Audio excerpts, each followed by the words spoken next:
امام الانبیاء صلی اللہ علیہ وسلم کے غلام حضرت انس بن مالک رضی اللہ تعالیٰ عنہ فرماتے ہیں امام الانبیاء صلی اللہ علیہ وسلم معمول کے مطابق مسجد میں تشریف لے کر آئے.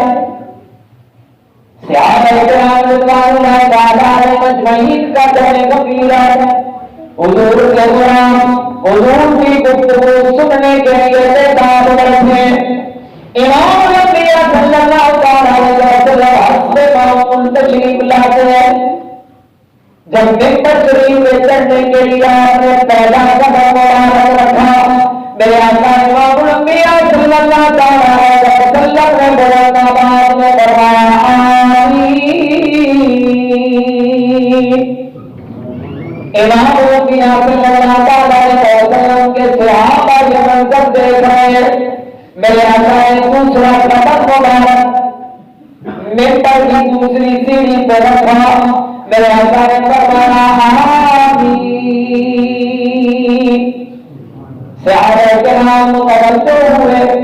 آج حسب معمول اس سے پہلے ایسا واقعہ کبھی نہیں ہوا.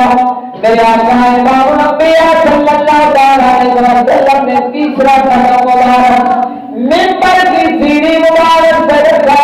پھر فرمایا آمین. امام الانبیاء صلی اللہ علیہ وسلم ممبر شریف پر بیٹھ گئے. آپ نے خطبہ ارشاد فرمایا, تقریر ہوئی, نماز ہوئی. جب خطبہ اختتام پذیر ہوا, میرے آقا ممبر سے پیچھے تشریف لے آئے. صحابہ کرام رضوان اللہ تعالیٰ علیہم اجمعین جب بھی کوئی نئی بات دیکھتے حضور کی بارگاہ میں دستبردار کرتے, یا رسول اللہ یہ کام آج پہلی مرتبہ دیکھا ہے, ایسا فرمانے کی وجہ کیا ہے, ایسا کرنے کی وجہ کیا ہے. میرے آقا امام الانبیاء صلی اللہ علیہ وسلم اس بات کی وضاحت فرماتے ہیں, صحابہ کو اس بات کے بارے میں بتاتے جو عمل کیا ہوتا.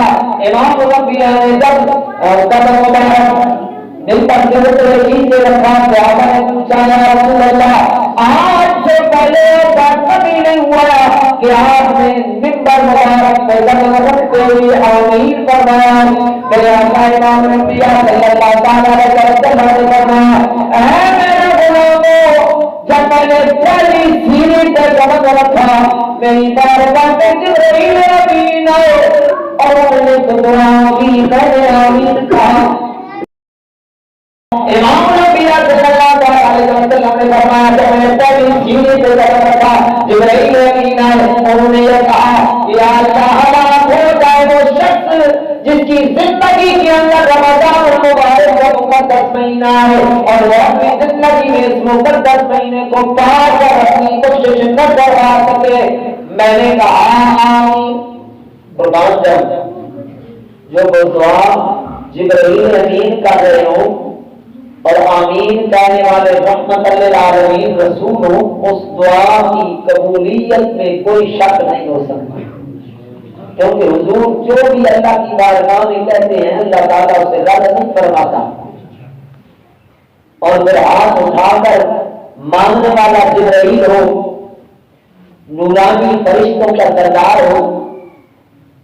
پھر میرے آقا نے فرمایا جب میں نے دوسری سیڑھی پہ قدم رکھا تو جبرائیل امین نے کہا ہلاک ہو جائے وہ شخص جو اپنی زندگی کے اندر اپنے والدین کو پائے یا ان میں سے ایک کو پائے اور اس کی خدمت کر کے جنت حاصل نہ کر سکے, وہ بھی ہلاک ہو جائے.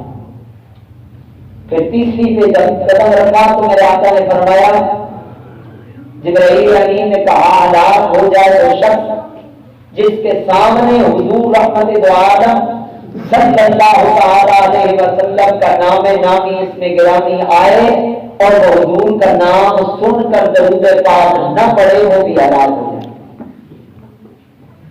اندازہ لگائیں یہ منبر پہ چڑھتے ہوئے جبرائیل امین نے دعائیں مانگی اور میرے آقا نے آمین کہا کہ جو بندہ رمضان المبارک کا مقدس مہینہ اپنی زندگی کے اندر پائے اور پھر اس مہینے میں اپنی بخشش کا سامان پیدا نہ کر سکے,